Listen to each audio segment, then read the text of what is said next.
Alrighty, hello everyone. I just had the embarrassing experience of getting 7 minutes into my stream and realizing that I hadn't properly connected my microphone. So I'm gonna go ahead and delete the previous file. Yeah, that one needs to just go. Yep, thank you. Goodbye. Alrighty. So what we're gonna do tonight is first I'm gonna show you current status of the program we were working on last week. After I went to bed, I went back through and actually fixed the whole conversion from mouse coordinates back to the hexagon, and so now I am properly figuring out exactly which hexagon I'm pointing at. I've even got, I think I've got the addresses correct. So it turns out that first of all, I had just inverted one of the terms. I was drawing like like this was ending up being the 0,3 hexagon, and this was ending up being the 0-3 hexagon, and in fact they needed to be reversed.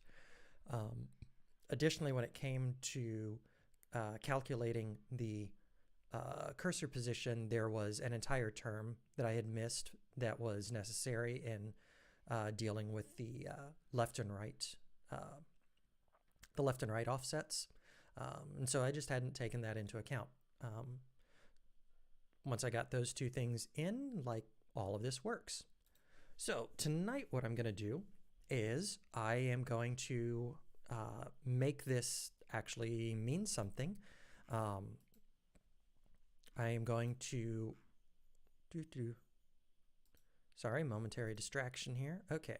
I am going to map onto the hexagon some actual terrain. And for that, I went ahead and drew out some terrain. Pull this over. Open. Here we go. So just some ordinary terrain tiles like deep water, shallow water, grasslands, desert. Yeah, that looks totally deserty. The badlands, mountains.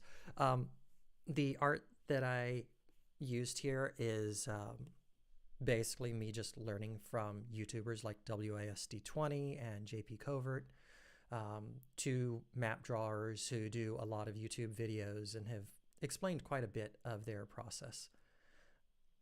Now this is I don't know if this is still used very much, but this is certainly the way that tile-based video games used to do maps, where got all of the tiles loaded into a single file, and then the abstract information just indexes into that file, and it blits one section of the file onto the screen.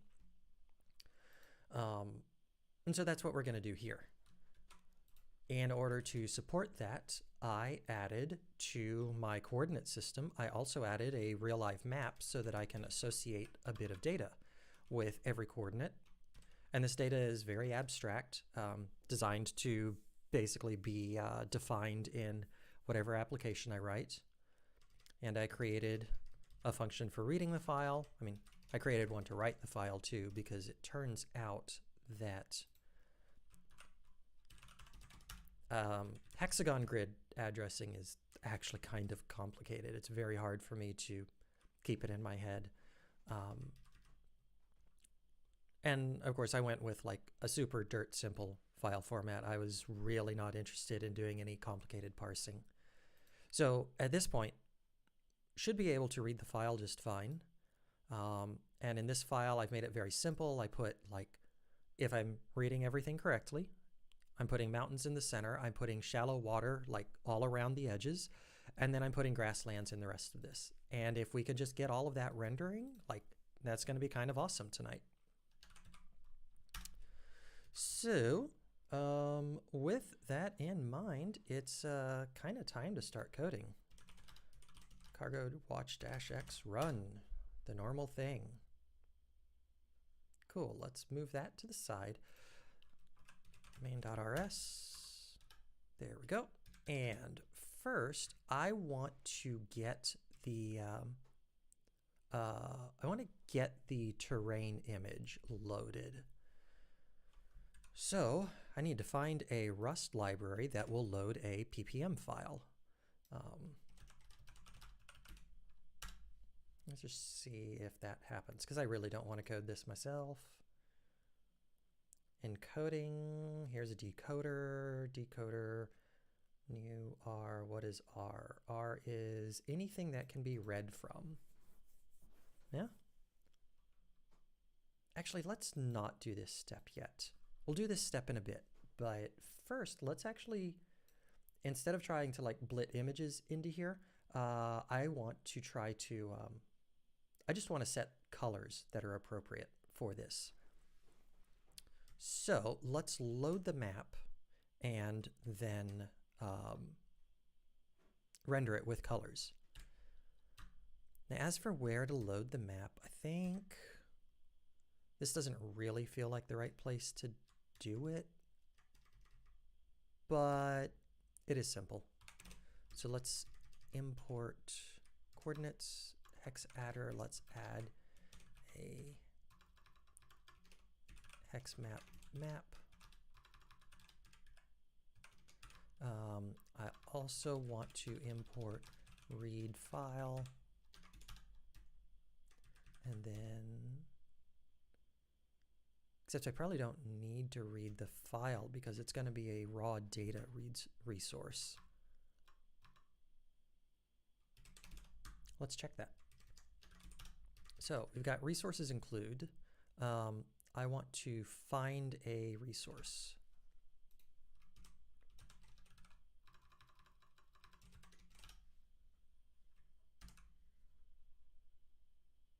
Let's see here, GIO.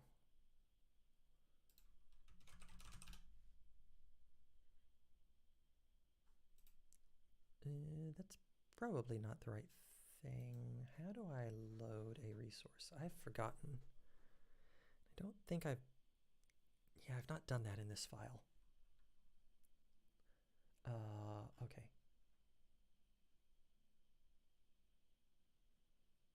Got all of those from data. Yeah, I don't remember. Let's see, and return types.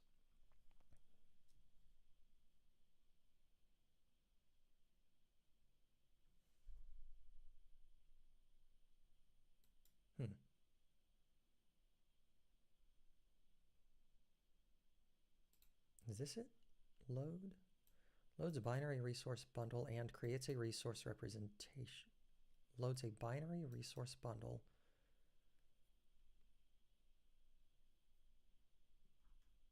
If you want to use this resource in the global resource namespace, you need to register it with resources register.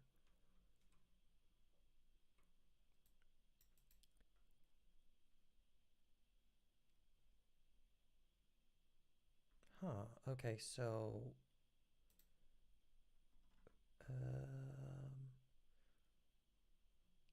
if I just load the resource,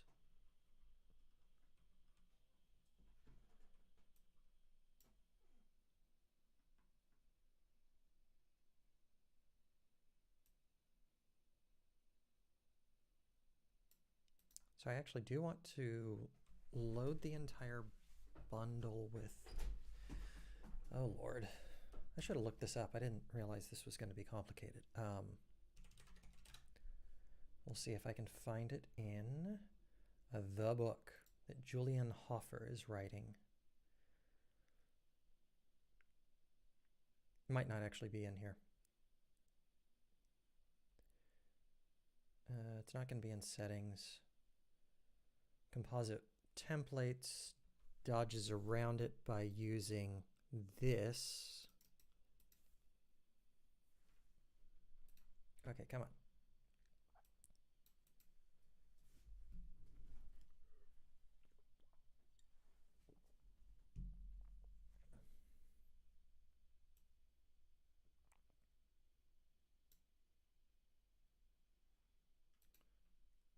So if I call load,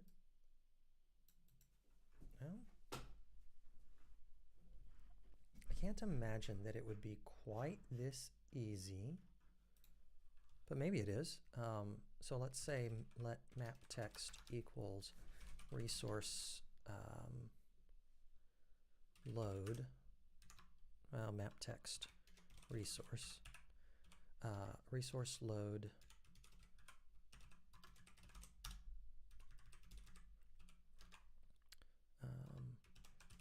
file path from map.txt, or no, full path, com, luminescent, dreams, hexgrid, map.txt. And now let's just print it.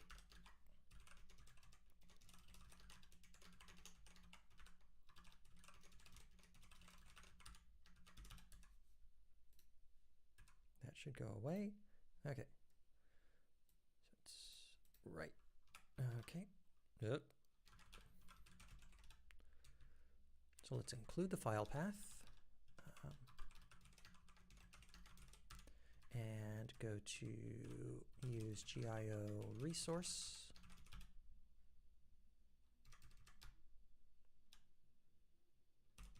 Path buff.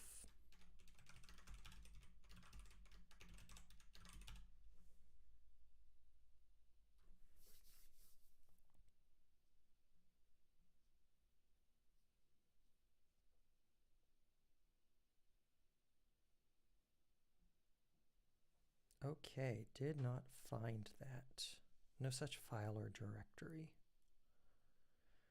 Okay. That's going to make things more difficult.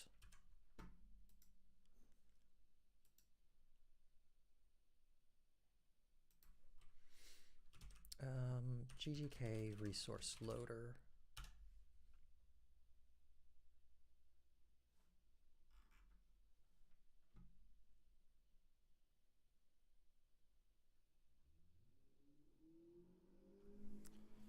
How do I use G resource to load an icon in GTK3? So we've got the icon file there. Set icon from file UI. Doesn't actually find it. Okay, but if I query the resources bundle, G resource is not a file, but a binary resource bundle. Yep. Star methods. So, GDK get pixbuff new from resource.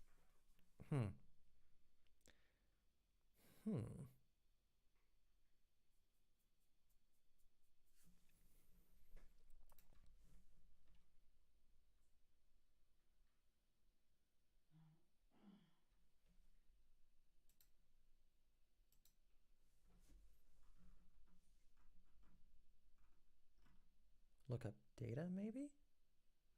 Let's try this.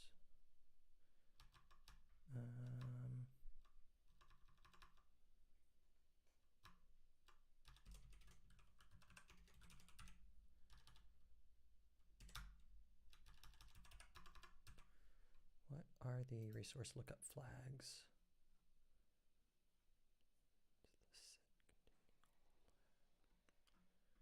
Do I care about any flags? I don't think I do.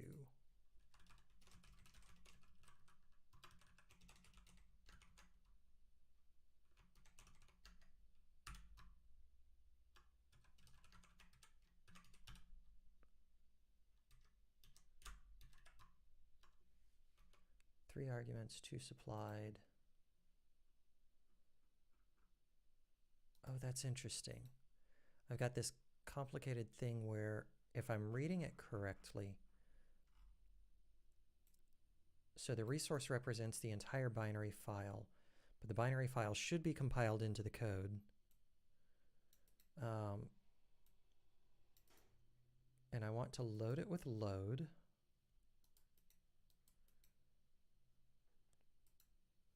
Do I not actually know how to do? Maybe I'm wrong and it's not compiled into the code.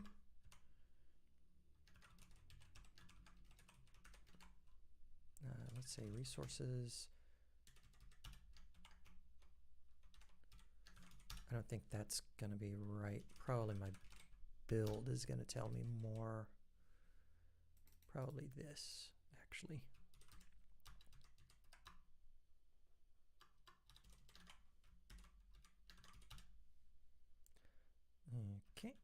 and we're going to expect that.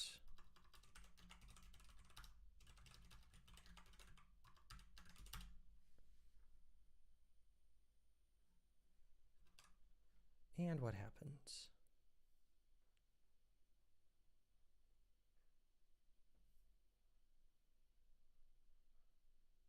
Okay.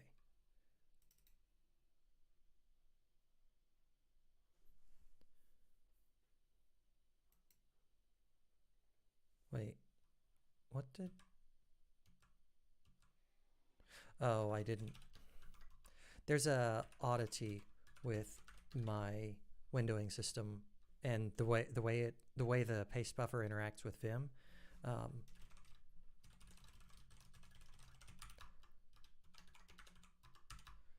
Where if I copy something to the paste buffer and then I delete stuff in Vim, that actually ends up overwriting the paste buffer.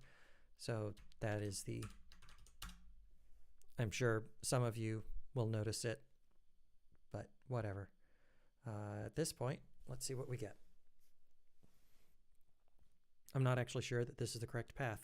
I'm in this kind of complicated spot where I'm not sure what the correct path should be. Yeah, it did not find that. G file error quark. Find dot dash name com dot luminescent dreams dot hexgrid dot g resource. It is located in an unusual spot.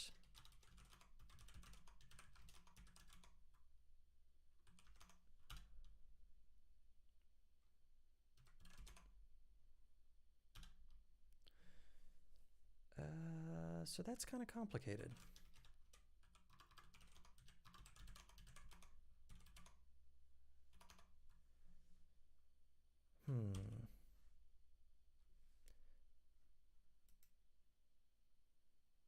What is it expecting? And for that matter, how does this find it? Let's see what register include does.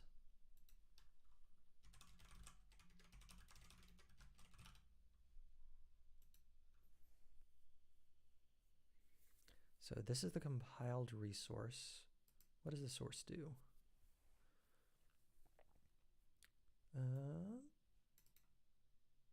So,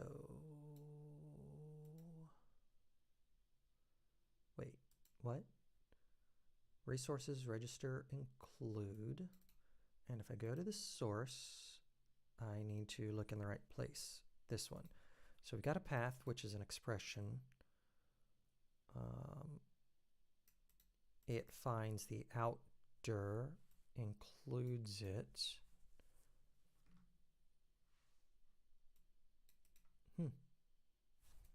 Just for the fun of it, let's find out what that actually is.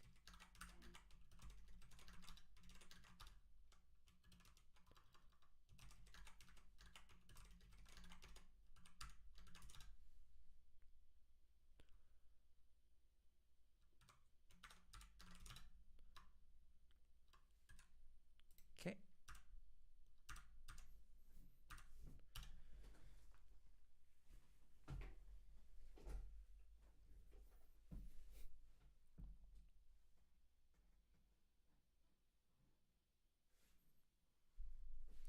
The outer is actually the target directory.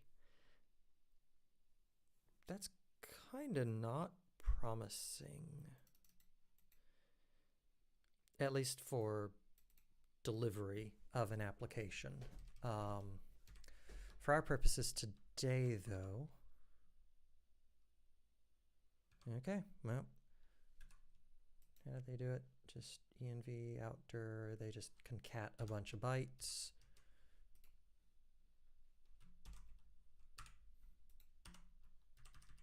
Fine.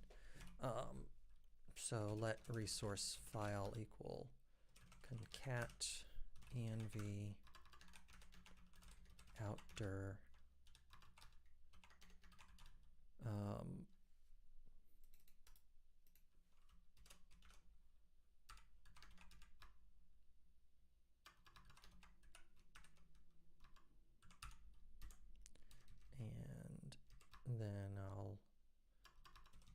this.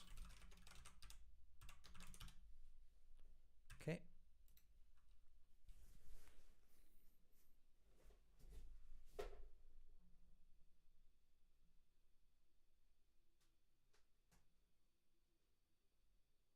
There we go. That sure looks like data. I have a bit in the way of concerns. I think in a full-on, because like when you bundle an application and copy it to somewhere else on the system, this outdoor environment variable is not going to exist. I think this is where like XDG data DIRs gets involved, but I kind of want to, I'll do some research on it, but I want to figure out how to take advantage of the fact that register include will, during compile time, completely include all of that source data into the executable so that we don't have any of this. But for today, this is enough. I need to keep the resource file. This is coming back as a bunch of bytes. I want to turn bytes back into characters. So let's expect map should be in the bundle. And it should be string from UTF-8.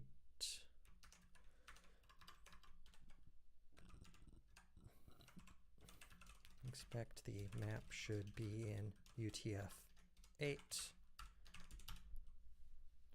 Try all of that again. Did not work. Map text resource is currently by, oh, it's that's probably an iterator. So let's collect it into a vec u8.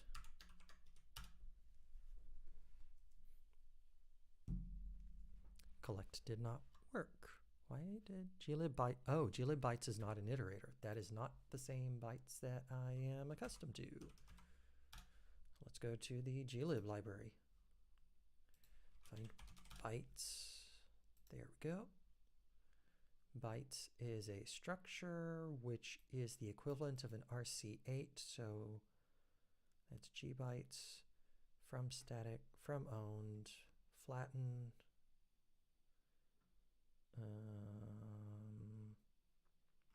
Len is empty first, split first. What are all of the available functions? Can I just convert it to a vec maybe?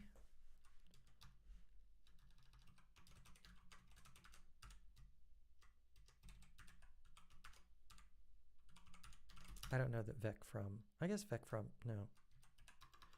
It doesn't like that either.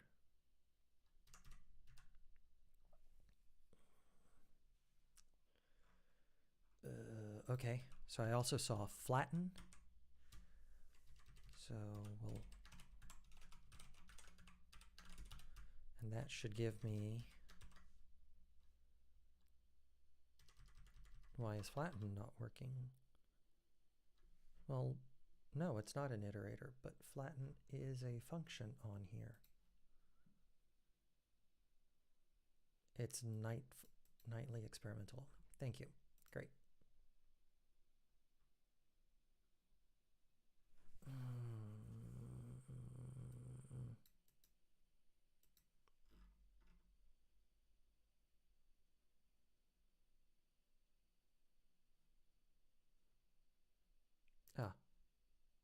Aha, here we go.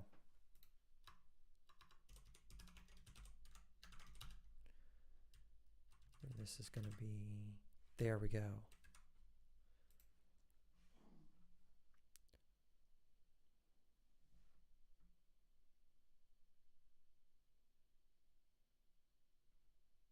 Perfect, that is the actual data. Now, when I'm reading from a file, I just call parse data on data.lines. That's all I need to do.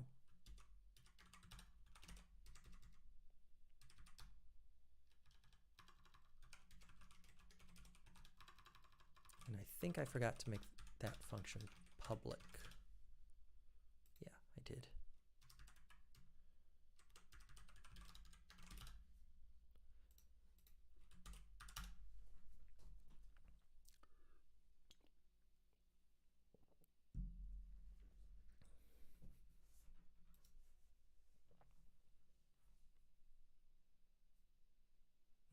Okay.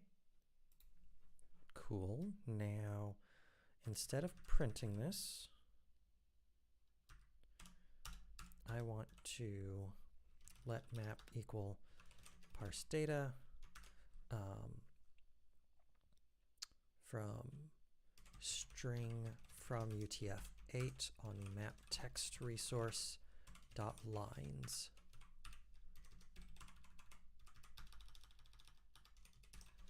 Hex map.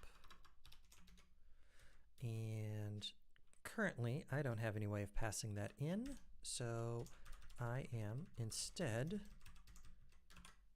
going to grab all of this and just drop it directly into my drawing function, which is very dirty. This is not how this is not where application state should generally be stored. No method lines. Oh, right. Unwrap.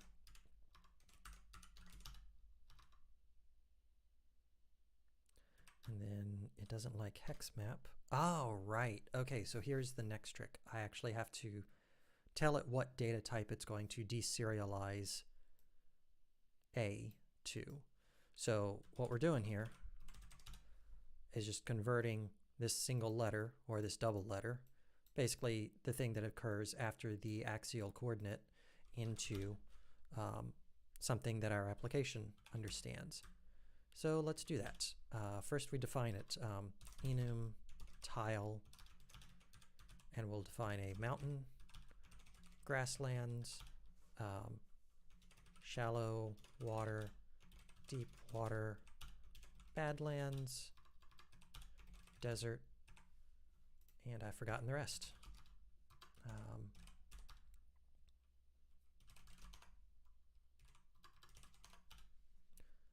Let's see here. We got deep water, got shallow water, got grasslands, we got desert, we got mountain, we got badlands, swamp. Okay, and then the deserializer requires that A can be converted from a string. So let's implement both. Well, let's do a none, empty.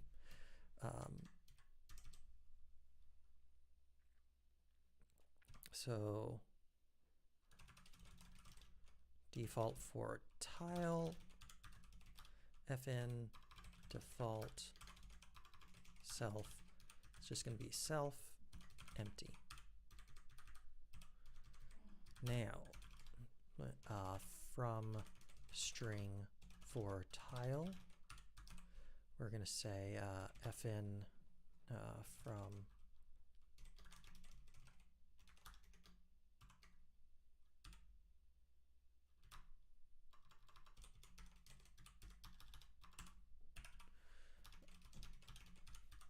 so match s against, first of all, the default is just going to be empty, but we're going to do m. I'm going to try not to hit my cursor keys. M becomes a mountain. We're going to do G becomes grasslands, shallow water, deep water, badlands, desert, swamp.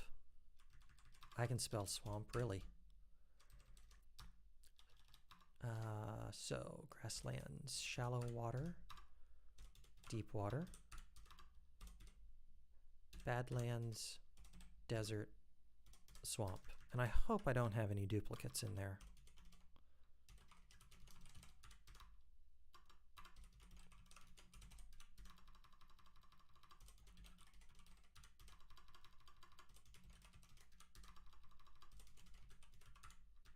And let's go ahead and make this clone and debug.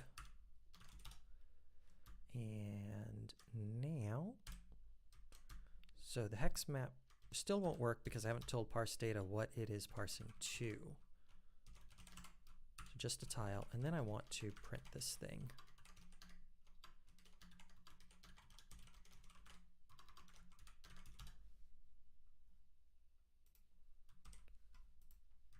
Does not like that.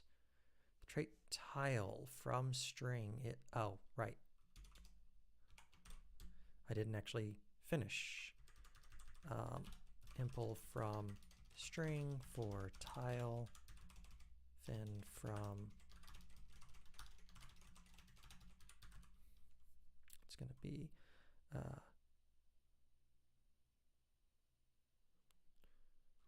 tile from, well, self from s.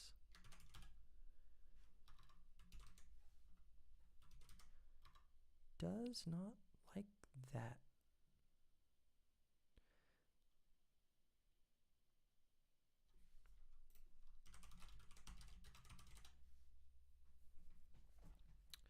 The trait, oh, that's a weird complication around strings and string references, but did I run like test? Yeah, I did. Okay. But I imagine that it's because ampersand str is actually a special trait, like unlike most of the other traits. Sweet, all of that loaded. Excellent. Alrighty. So now let's have some more fun. Let's choose a color. Impl color for, no. Hang on. I have to go back to the Cairo library to figure out how it represents colors. If it does, it might not do anything special. It kind of doesn't. Okay, fine. We'll do basically a triple float. We'll just come up here, impl tile, fn color from self becomes an F64, F64, F64. And then we're gonna match self against self empty. For this, we're just gonna do 0 dot, 0 dot, 0 dot, just solid black.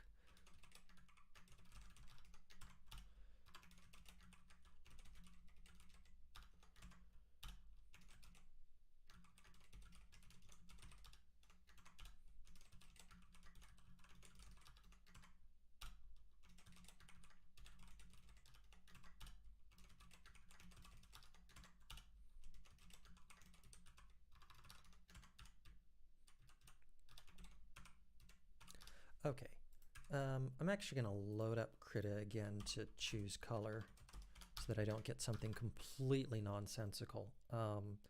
Krita resources terrain.ppm.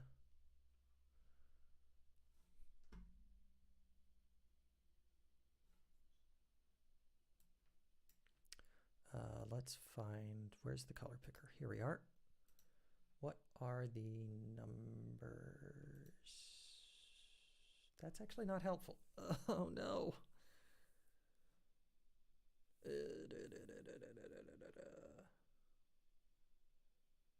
How do I get RGB values off of this? Maybe I don't. So maybe I am just guessing. That's going to be fun. Gray, that's basically equal numbers, red, green, and blue, right? So let's say 12 or 64, 64, 64. And then grasslands, sort of a lime greenish type thing. We'll just make it solid green. RG 255.0. Shallow water, we'll make it like 128.128.255. Deep water is obvious. Badlands, orangish. Let's say 128.0.128. We'll make the desert actually straight up yellow, which that's red and green in this color system. And swamp, I'll make like a dark green.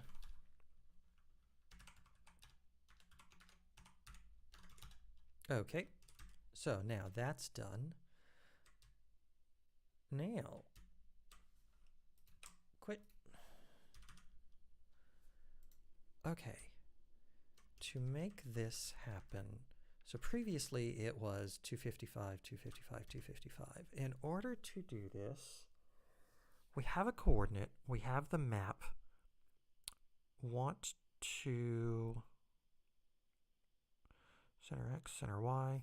We're going to draw a hexagon right there. Before we draw the hexagon, we want to set the color. So let tile equals map,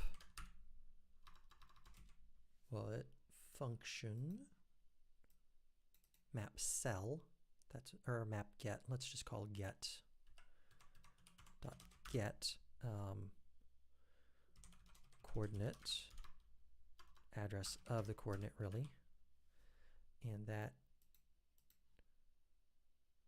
okay, I'm just going to unwrap it instead of checking for errors, and then let color equals tile dot color, and then context dot set source RGB to color dot 0, dot 1, color dot 2. That might almost do it. Map is somehow not being found because I named it hex map.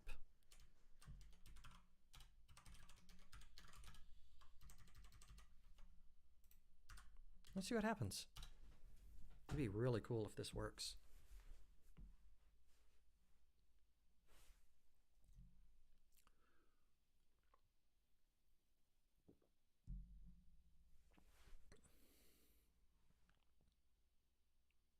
Oh, right, I see what it did. It's, okay.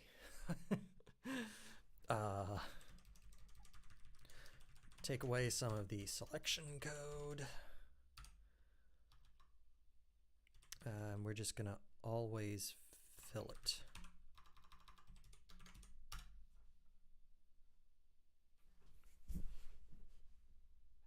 Let C equal, where's it complaining? Up there. Oh, okay, got it.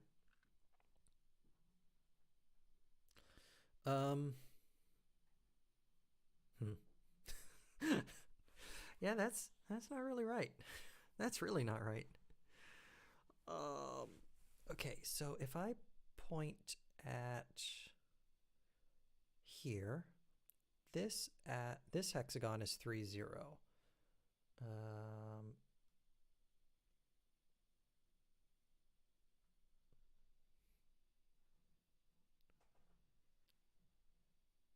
Okay, let's, oh, here's the, it is shallow water. So why is it choosing that color for shallow water?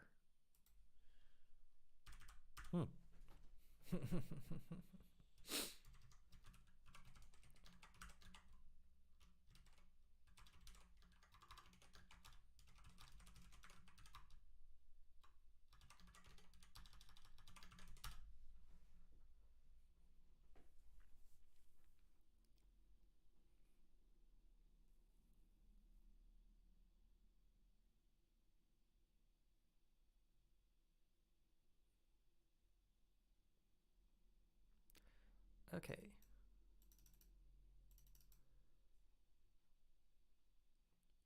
Huh.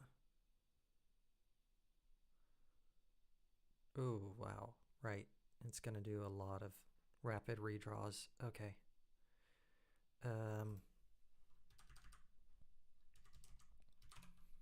If some coordinate equals star c dot borrow,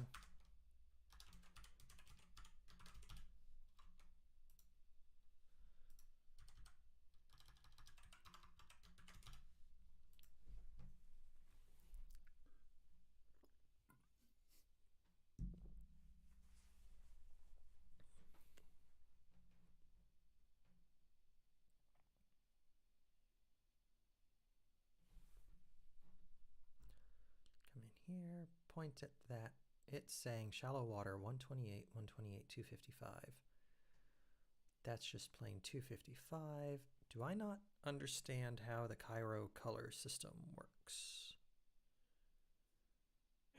Can't rule out that possibility.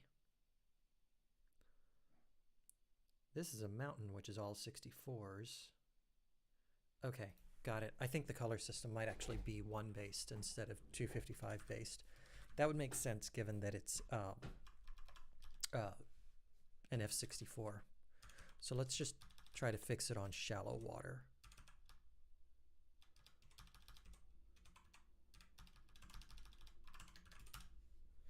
We'll just recompile that and see what we get.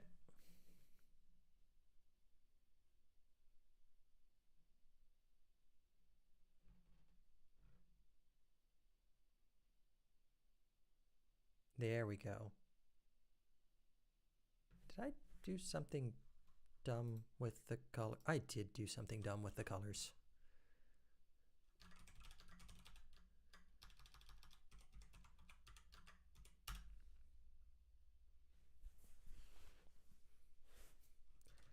While we're at it, may as well just go ahead and do this. 0.5, 0.5, 0.5, 0.5.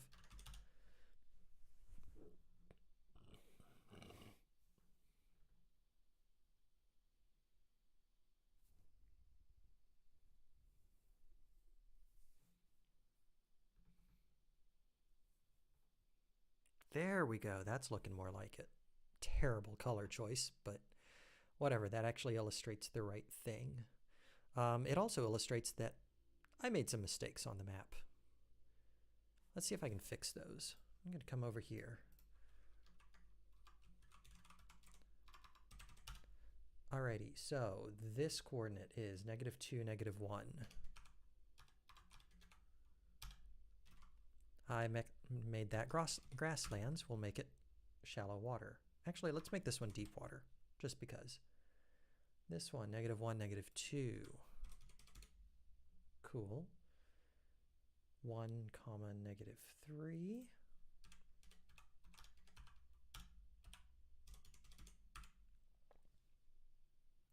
And now let's fix this one. -1, 0. Wait, how did I make that mistake? I have no idea how I made that mistake. And let's fix this one. 1, 1.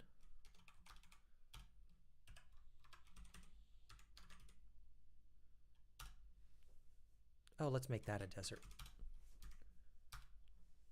And this one a badlands. Of course, all of the colors are going to be really messed up on those. Let's make that 1, 1. This is going to be 0.5. Yeah, we'll come back. We'll come back.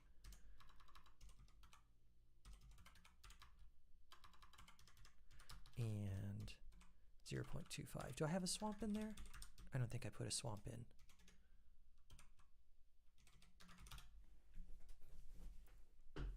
Oops.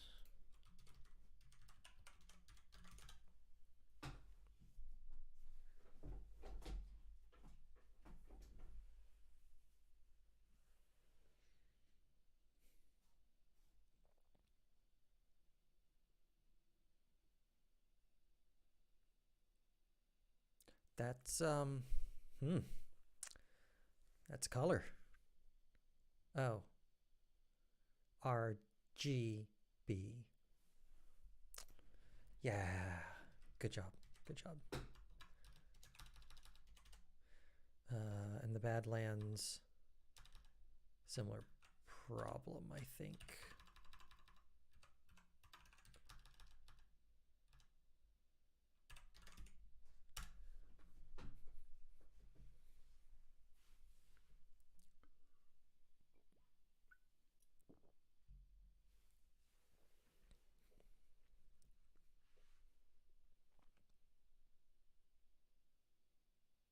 Okay.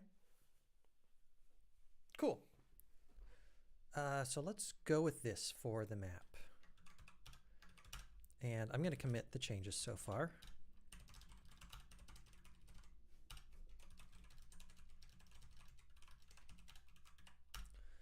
Because the next step will actually be, I think it's going to be pretty tough.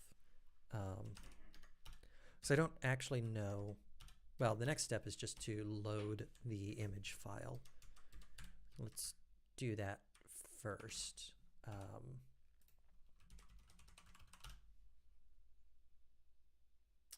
There's an image library.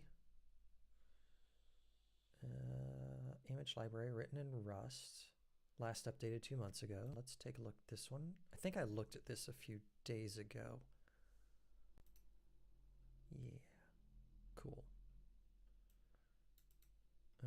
Yes, I recognize the dynamic image data type. I actually first encountered this data structure in Haskell, and at the time really didn't know how to deal with it. Hopefully, so many years later, I have figured things out. Let's make sure, check the image formats. Does not have PP, oh, here we go. PNM, encoding, decoding. Okay, so it should be able to pull out a PPM. So, how do we use this library? First of all, we include it.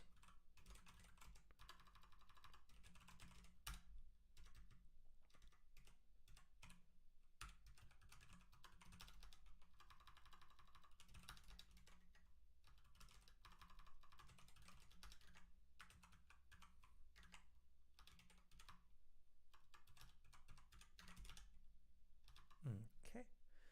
Now, I want to read it, I think. But I don't want to... okay, so the data, I'm going to load it up right here. So I got the resource file. Well, this is really going to be the map file. And then I'm going to do something similar to get the, wait, no, that is the resource file. Resource.load, let resources equal resource load.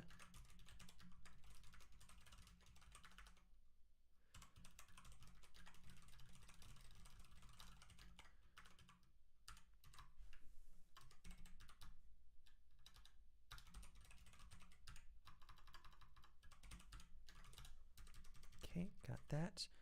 And now let terrain image equal, or terrain data equal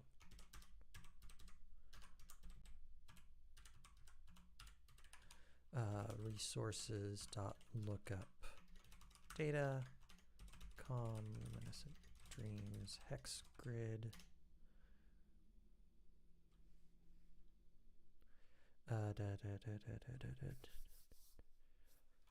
terrain.ppm. And now I need to open the image reader, but the image reader cannot be opened on a file. So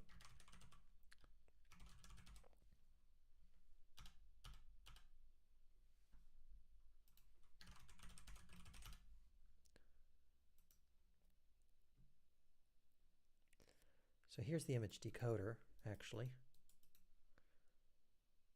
it expects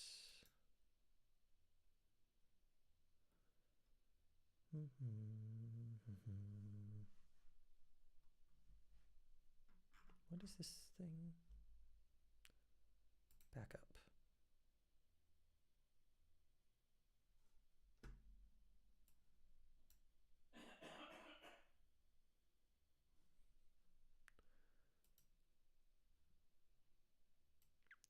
Image IO reader as image reader. So here we go. This wants a file path, but I've got raw data here. So reader new, cursor new. Okay.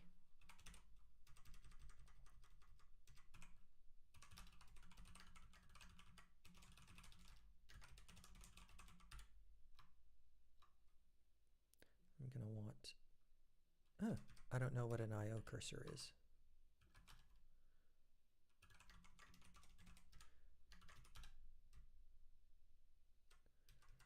Okay, now we come down here. I've got the data.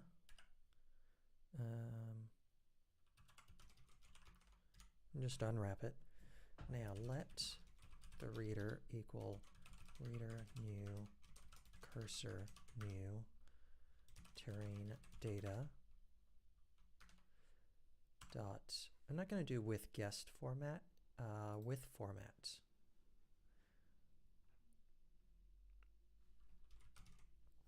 I know what this data is.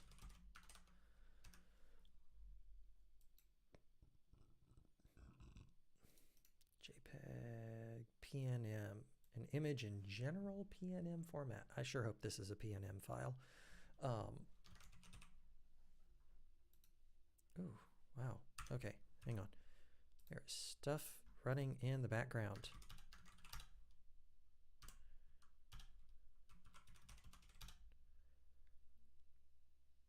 Unnecessary extra work on Rust Analyzer's part.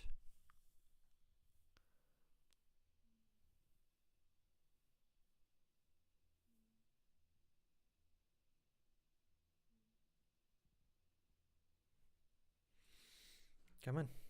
Come on. I'll just keep on working. Hope that that eventually finishes. Anyway, so I know that the image format is a PNM because I created the image.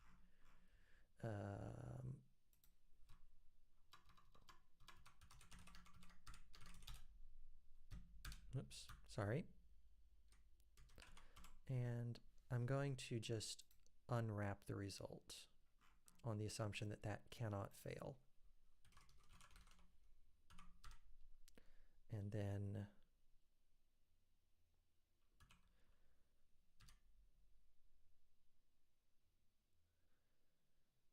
reader.format, and then let image equal reader.decode.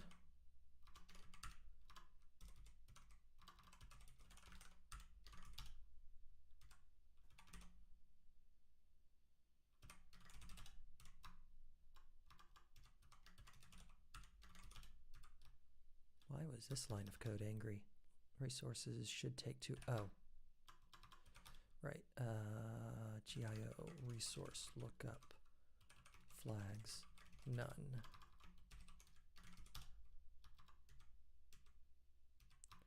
And that's odd. With format, no method found on the reader in the current scope. Associated methods to be used as methods must. Error message is a little bit too short.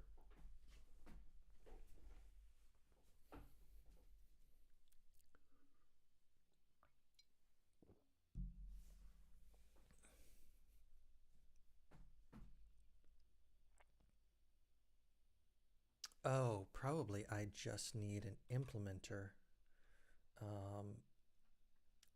So this is the reader with format.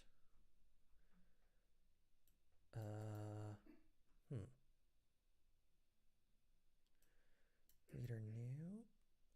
Give it a cursor with guest format. The buff reader. With guest format is an implementation of the reader. Reader is a struct. I'm confused.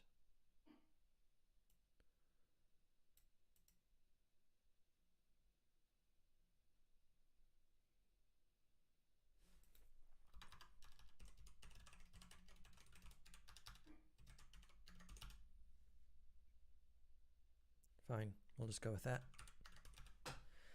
Okay. Now, assuming that's the image, I want to verify that the image actually contains data, and I know that the upper left corner is blue. So we're going to come back to the, I assume it's a dynamic image.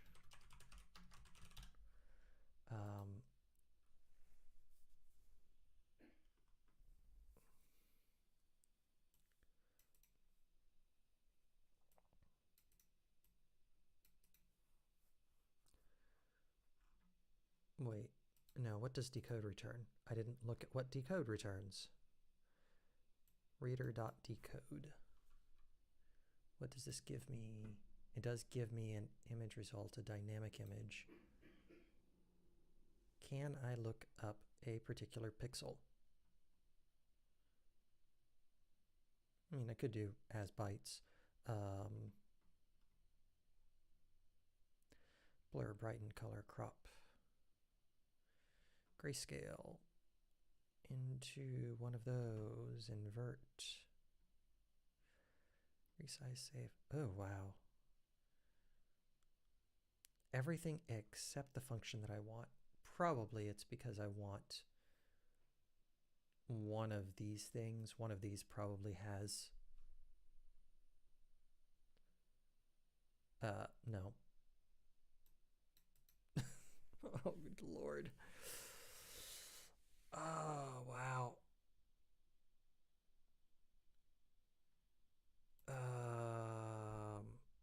So this represents a matrix of pixels which are convertible from and to an RGBA representation. More variants that adhere to these principles may get added in the future. Okay. There is no goal to provide an all-encompassing type with all possible memory layouts. That's fine. So I'm not creating a new image. As bytes. Return this image's pixel bytes as a native NDN byte slice.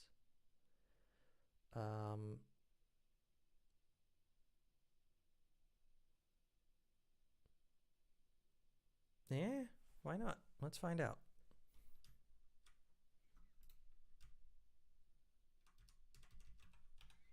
So we're going to print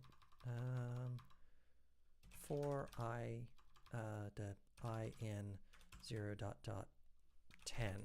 No, let's make it a, actually.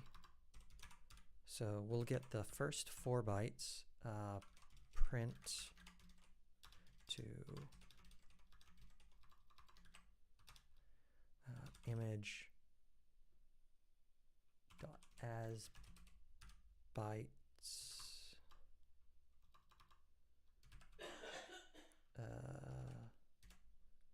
I star 3. Right, so when I is 0, we're going to get 0, okay, yeah, image dot as bytes I star 3, oops, plus 1, image dot as bytes I star 3 plus 2. So that should give the first byte, and then it should do that 4 times. So we should get the first 4 bytes, which should be a dark blue color.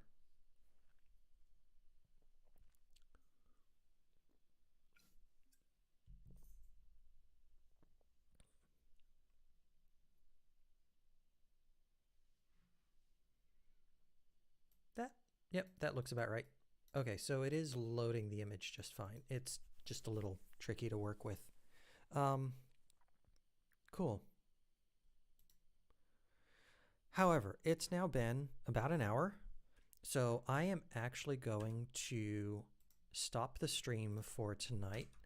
Not as much progress as I wanted to make, but it is kind of cool how far we've gotten. And next week we will actually blit the tiles onto the hexagons. So if you've made it to the end, thank you. I hope you learned something, even if what you learned is, hey, Savani sometimes doesn't have any idea what they're doing. But I do hope you had fun, and I will see you again this time next Saturday. Good night, everyone.